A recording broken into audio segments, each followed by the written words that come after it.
Have you ever wondered why that special someone keeps saying your name in the most ordinary conversations?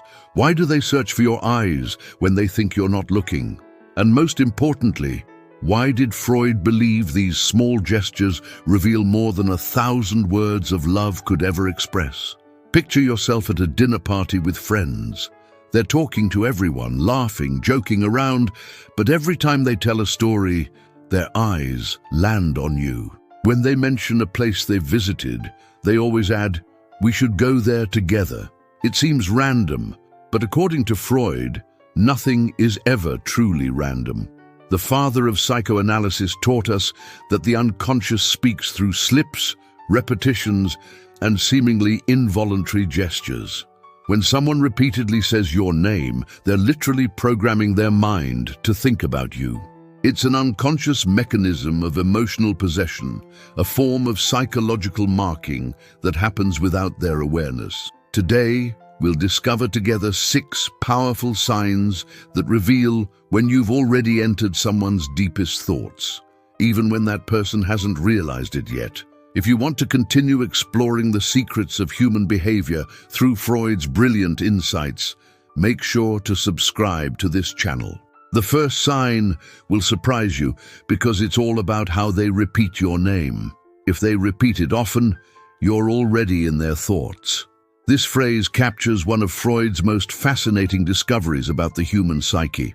Your name represents your deepest identity, and when someone repeats it continuously, they're performing an act of unconscious appropriation that speaks volumes about their hidden feelings. Imagine this scenario at work. Your colleague, instead of simply saying, "Can you help me?" says, "Sarah, can you help me?" Then during coffee break, "Sarah, did you see last night's movie?" And again, "Sarah, what do you think about this project?" In normal conversation, they would use your name just once, but they keep repeating it constantly. According to Freud, this behavior stems from an unconscious mechanism called repetition compulsion. When we feel attraction towards someone, our unconscious mind seeks to possess them symbolically. Repeating the name becomes like creating a personal mantra, a form of involuntary meditation focused entirely on that person. From a psychodynamic perspective, the name represents the desired person's ego. By repeating it, the unconscious tries to integrate it into their own psychic world, to make it familiar, to create an increasingly vivid internal representation. It's as if the mind is saying, "This person matters, I need to remember them, I need to keep them close even when they're not here." Name repetition also serves an unconscious seductive function. The person doing it is trying to capture the other's attention, to create a privileged bond through this constant calling. It's a primitive form of courtship that bypasses rationality and speaks directly to the emotional part of the brain. But pay attention, not every case of name repetition indicates romantic attraction. Freud distinguished between compulsive repetition linked to desire and anxious repetition linked to fear or need for control. The key lies in the tone, context, and frequency of the repetition. When repetition comes with smiles, prolonged eye contact, and a general seeking of physical closeness, then we're looking at a clear signal of interest. The unconscious is literally tasting the sound of your name, preparing to pronounce it in increasingly intimate contexts. Have you ever noticed someone repeating your name more than necessary? Have you ever paid attention to how often you say the name of someone who attracts you? In our next section, we'll discover how personal objects become bridges to unconscious intimacy. "Can I borrow your pen?" It seems like an innocent request, but Freud teaches us that every personal object carries the psychic energy of its owner. When someone constantly finds excuses to touch or borrow your things, they're performing an unconscious ritual of getting closer to you. Imagine being at university. That girl you like always asks to borrow your pencil, even though she has her own. She uses your jacket when she's cold, even though she could ask to close the window. She drinks from your glass during break, just to try the flavor. Every time she finds an excuse to make contact with your personal belongings. According to Freudian theory, this behavior derives from projecting libido onto transitional objects. The personal object becomes a mediator, an extension of the desired person. By touching your pen, she's unconsciously touching a part of you. By wearing your jacket, she's symbolically wrapping herself in your presence. Freud called this phenomenon libidinal investment of objects. When we feel attraction towards someone, our sexual energy in its broadest sense extends to the things that person owns or uses regularly. This is why we keep mementos of loved ones, letters, photos, objects that remind us of shared moments. From a psychodynamic viewpoint, temporarily appropriating personal objects serves to test intimacy boundaries. It's as if the unconscious is saying, "How close can I get? How much of you can I take without you protesting?" Each granted object represents a small victory, a step toward greater intimacy. This behavior has deep roots in evolutionary psychology. From childhood, we learn that sharing personal objects is a gesture of trust and affection. The child who lends their favorite toy is performing an act of love. The adult who asks to borrow personal items is reactivating this same behavioral pattern. But there's more. Often those who borrow forget to return the object. This is never accidental. The unconscious wants to retain something belonging to the desired person, to create a physical bond even when that person isn't there. It's a primitive form of possession, a way to keep the connection alive. The borrowing excuse also serves to rationally justify an irrational desire for contact. Instead of saying, "I want to touch something that belongs to you because you attract me," they say, "I need your pen." It's a defense mechanism that protects the ego from explicitly acknowledging the desire. Have you ever noticed someone who always finds excuses to borrow your things? And have you ever forgotten to return something to someone who interested you? In our third section, we'll explore how the body speaks a language that the mind tries to hide. The body never lies. While the rational mind can fake indifference, the unconscious speaks through gestures, postures, and involuntary movements. Freud maintained that every gesture has a hidden meaning, and this is particularly true when it comes to attraction. Imagine talking to someone who claims to consider you just a friend, yet while they speak, their body tells a different story. They lean toward you when they laugh. They unconsciously touch their hair when looking at you. Their legs always point in your direction, even when conversing with others. Their feet point toward you like magnetic compasses. According to Freudian psychoanalysis, these movements represent the return of the repressed. What the conscious mind tries to control emerges through body language. It's what Freud called body's failed acts, gestures that betray the unconscious's true intentions. Posture always tells the truth. When we feel attraction, our body automatically seeks closeness with the object of desire. It's a primitive instinct, a form of courtship that bypasses rational control. Shoulders open, chest expands, head tilts slightly. These are all signals of availability and interest. Hair touching is one of the most revealing gestures, especially in women. Freud interpreted this movement as unconscious self-stimulation, a way to discharge repressed sexual tension. It's as if the body is saying, "I wish it were you touching me, but since you can't, I'll do it myself." Even walking patterns change in the presence of the desired person. Steps become slower and more fluid, almost like an unconscious dance of seduction. This is what Freud called unconscious exhibitionism. The body puts itself on display without the mind realizing it. Accidental physical contact is another unmistakable signal. Hands that brush when passing an object, shoulder touching shoulder during laughter, foot grazing leg under the table. Freud maintained that accidents don't exist, only unconscious desires finding a way to manifest themselves. Particularly interesting is unconscious mimicry. When we're attracted to someone, we automatically tend to imitate their gestures and expressions. It's a primitive synchronization mechanism that creates a sense of intimacy and connection. The unconscious seeks to merge with the other through bodily mimesis, Breathing also reveals the hidden emotional state. In the presence of the desired person, breathing tends to become deeper and more visible, especially in the chest area. It's as if the body wants to show its vitality, its life energy. Have you ever noticed how your body language changes in the presence of someone who attracts you? Have you ever observed these signals in others? In our fourth section, we'll discover how words can reveal desires that even we don't know about ourselves. Instead of saying, "Have a good evening," they said, "Have a good night with me." Freudian slips are never accidental. Freud considered them the royal road to the unconscious, windows through which repressed desires emerge to the surface, betraying the heart's true intentions. Imagine being on the phone with a colleague about work matters.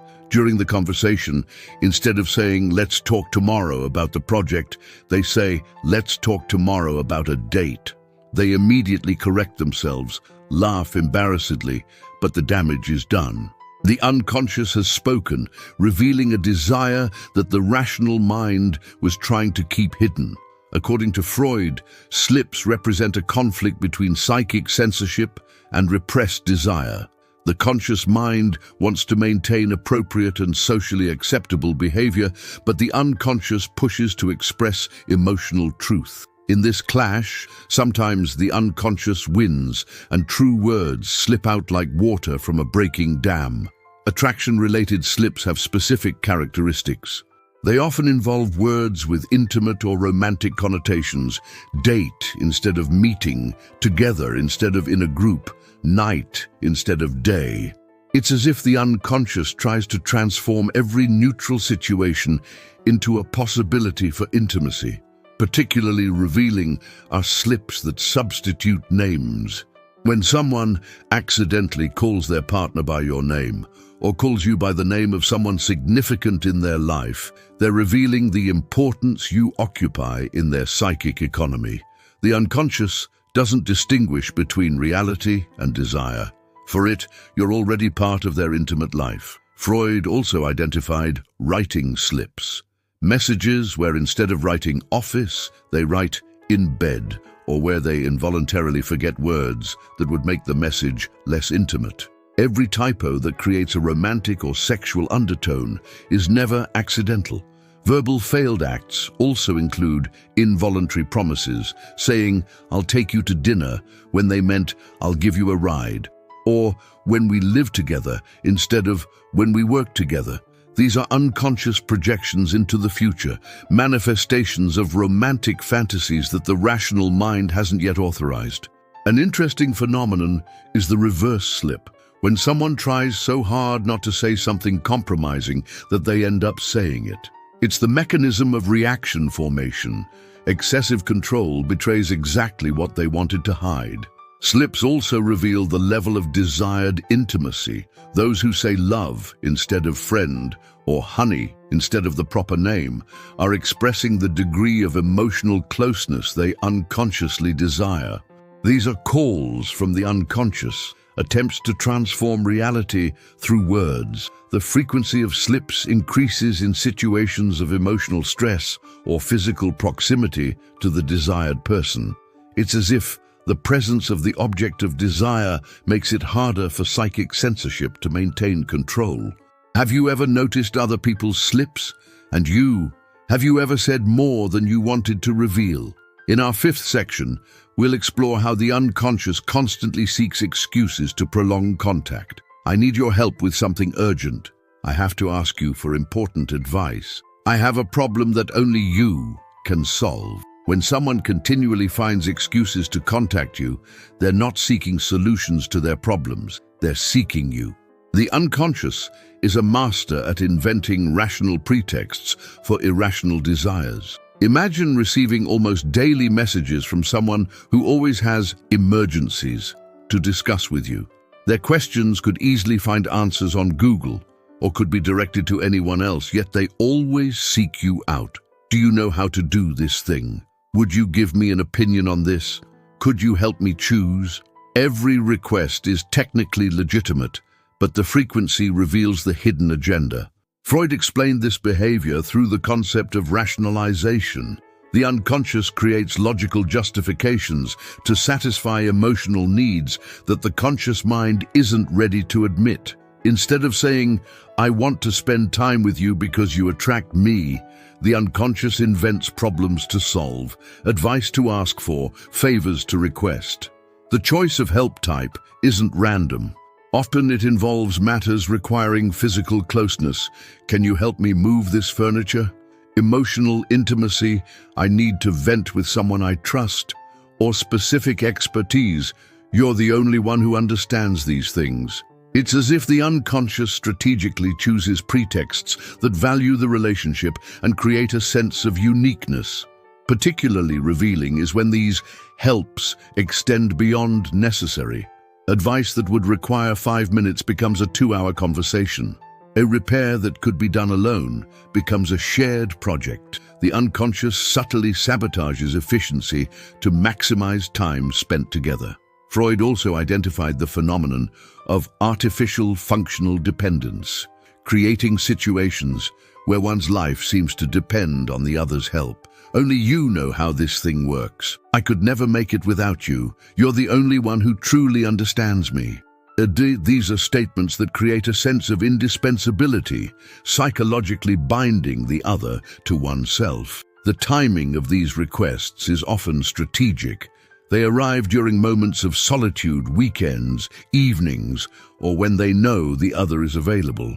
It's as if the unconscious keeps an emotional calendar, knowing exactly when to strike to maximize received attention. A particularly strong signal is when someone refuses alternative help. "No, I want you to do it. I'd prefer your opinion." With others, it's not the same thing. They're unconsciously declaring that the real purpose isn't solving the problem, but being with you. Recurring emergencies are another classic signal. When someone always has crises requiring your immediate intervention, they're creating a pattern of emotional dependence. The unconscious transforms every need for attention into a practical urgency. Interesting is also when these pretexts evolve toward greater intimacy. It starts with "help me choose a gift" and ends with "help me understand what I feel." The unconscious uses every favor as a step toward a deeper connection. Have you ever noticed someone who always finds excuses to contact you? And have you ever invented non-existent problems to be close to someone? In our 6th and final section, we'll discover the most powerful signal, how the unconscious transforms reality to include you in their life. When we go on vacation together, we should visit that place. If we were roommates, we could split expenses. Next year, when we're more experienced, when someone starts talking about you as an us, even in hypothetical situations, their unconscious has already integrated you into their psychic reality. It's the most powerful sign of deep attraction. Imagine talking to someone about travel, and suddenly they say, "We should go to Japan. I think we'd have a great time together there." Or while watching an apartment on TV, they comment, "It would be perfect for us. You could use that room as a study." They've never officially proposed traveling together or living together, yet their language automatically includes you in future scenarios. According to Freud, this phenomenon represents projection of the love object into the imagined future. When we feel deep attraction, the unconscious doesn't limit itself to desiring the person in the present. It begins fantasizing about a shared life, creating parallel realities where separation doesn't exist. It's as if the mind is saying, "This person is so important that I can't imagine my future without them." The linguistic construction of "we" is particularly significant. Grammatically, it transforms two separate individualities into a shared unity. When someone spontaneously uses "we," referring to you two, they're performing an act of symbolic union. The unconscious has already decided that you form a team, a couple, a single entity. Freud explained this behavior through the concept of projective identification. The person doesn't just want to be with you, they begin identifying with you, feeling you as an extension of themselves. Your tastes become their tastes, your projects become shared projects, your dreams get incorporated into theirs. Particularly revealing are references to shared experiences that never happened. Remember when we talked about referring to conversations you never had, or next time we go, when you've never been there together the first time? The unconscious is mixing reality and fantasy, treating desires as if they were already memories. This phenomenon also manifests in automatic planning. Sunday we could, next month let's do, this summer it would be nice if. They're not asking for your availability, they're assuming you'd want to spend time together. It's a form of indirect courtship, a way to test your reaction to the idea of a shared future. Creating non-existent traditions is another strong signal. As usual, let's do, when you've never established any routine. Our favorite pasta, when you've eaten it together only once. The unconscious is artificially creating a common history, building the foundations of a relationship that exists mainly in their fantasy. Possessives also reveal this process. Our bar, our song, our place, referring to places or things you've shared casually. It's as if the unconscious wants to mark territory, create shared properties that justify the desired intimacy. The culmination of this process is when the person starts making decisions for both without consulting you. I booked for 2. I said we'd be there. I thought we could. The unconscious has now completely integrated the other into their own decision-making world. Have you ever noticed someone talking about you as an already established unit? And you? Have you ever taken for granted a we that existed only in your mind? Freud taught us that the unconscious never lies. While the rational mind can pretend, hide, deny, our deepest self always finds a way to manifest the truth. Every gesture, every word, every seemingly random behavior tells a story of desires, fears, attractions that even we don't completely know ourselves. The question I leave you with is this. Now that you know these signs, what will you do with this awareness? Will you use them to better understand yourself and others, or to judge and manipulate? Freudian psychoanalysis offers us a map of the human soul, but it's up to us to decide how to use it. If this video made you think, tell me what city you're watching from in the comments. Hit that like button. If you want more content about relationship psychology, subscribe to the channel so you don't miss our next deep dives, and share this video with anyone who might find it useful. Thank you for being part of this community that seeks to understand the mysteries of the human mind. See you in the next video.